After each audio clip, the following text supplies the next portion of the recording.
Assalamualaikum warahmatullahi wabarakatuh. Baik, kami dari kelompok 5 yang beranggotakan 5 orang, yakni Wawan Hermawan, Muhammad Attar, Mutiara Mudir, Putri Alfia, dan Sri Wulandari.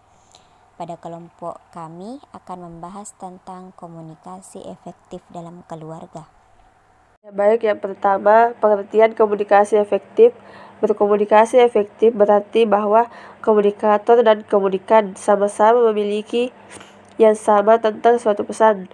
Oleh karena itu, dalam bahasa asing, orang menyebutnya the communication is in tune, yaitu kedua belah pihak yang berkomunikasi sama-sama apa pesan yang disampaikan.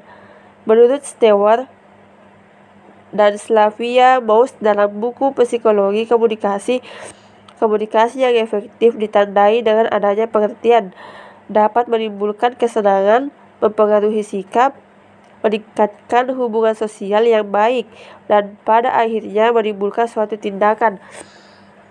Kata efektif termasuk kata dalam bahasa Indonesia yang penggunaannya sangat luas dan lintas bidang ilmu kajian.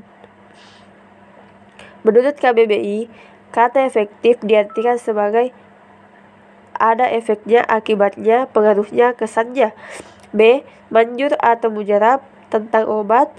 C. Dapat membawa hasil, berhasil guna tentang usaha dan tindakan. D. Mulai berlaku tentang undang-undang dan peraturan. Materi kedua yaitu hukum komunikasi efektif. Prijo Saksono dan Sembel dalam Ermanto dan Emidar mengemukakan bahwa ada 5 hukum komunikasi yang efektif yang dirangkum dalam satu kata yang mencerminkan esensi komunikasi efektif, yaitu reach, respect, empathy, audible, clarity, and humble. Yang pertama, respect. Hukum pertama dalam mengembangkan komunikasi yang efektif adalah sikap saling menghargai setiap individu yang menjadi sasaran pesan yang kita sampaikan.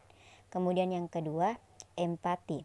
Empati adalah sikap atau kemampuan seseorang komunikator menempatkan diri kita terhadap situasi dan kondisi yang dihadapi oleh orang lain.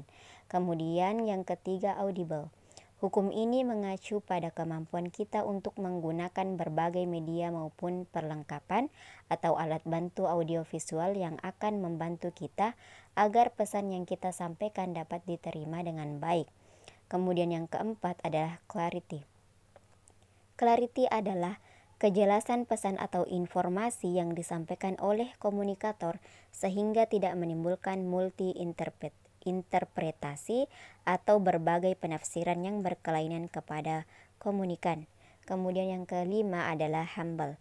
Hukum kelima dalam membangun komunikasi yang efektif adalah humble, yang berarti rendah hati. Maksud dari sikap rendah hati ini adalah seorang komunikator tidak bersikap sombong atau menganggap komunikator lebih rendah.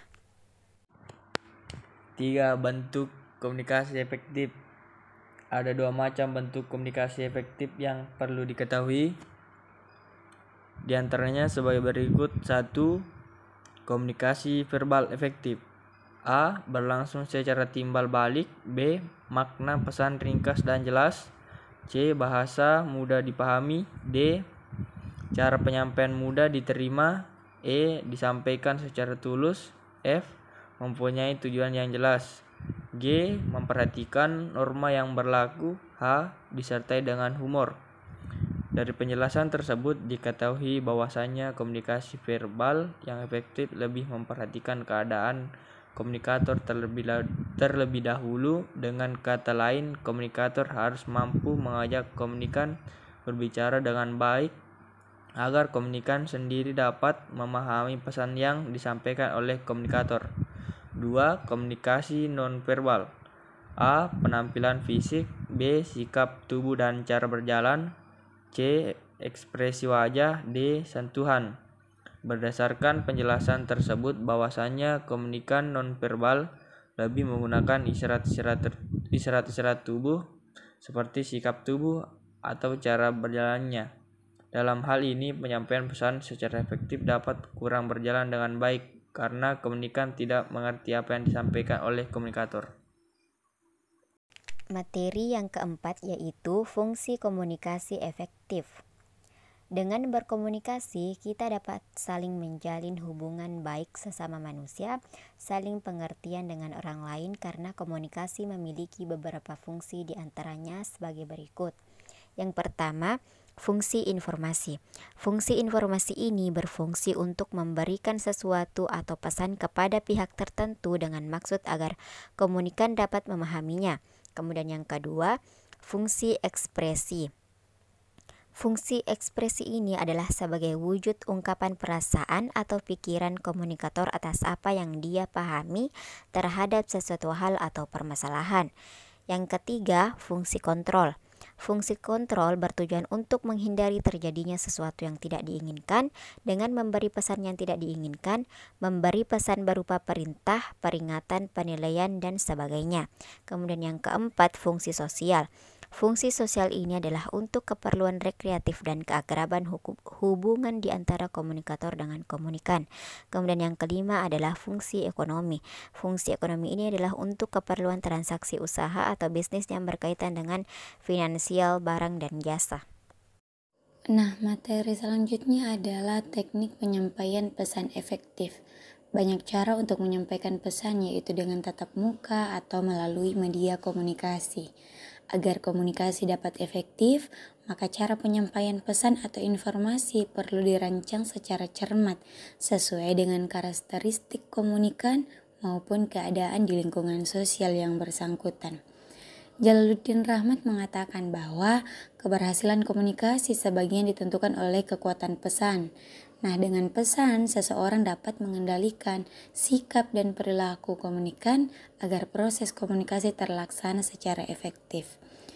Wilbur Scrum dalam karyanya yang berjudul How Communication Works pernah mengungkapkan apa yang dinamakan dengan Communication of Success in Communication yang dapat dijelaskan sebagai berikut. Nah, yang pertama, pesan harus dirancang dan disampaikan sedemikian rupa sehingga dapat menarik perhatian sasaran yang dimaksud.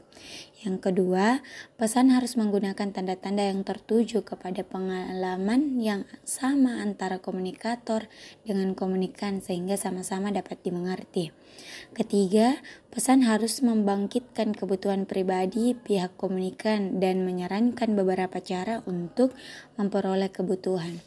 Yang keempat, pesan harus menyarankan suatu cara untuk memperoleh kebutuhan tadi yang layak bagi situasi kelompok tempat komunikan berada pada saat ia digerakkan untuk memberikan tanggapan yang dikehendaki.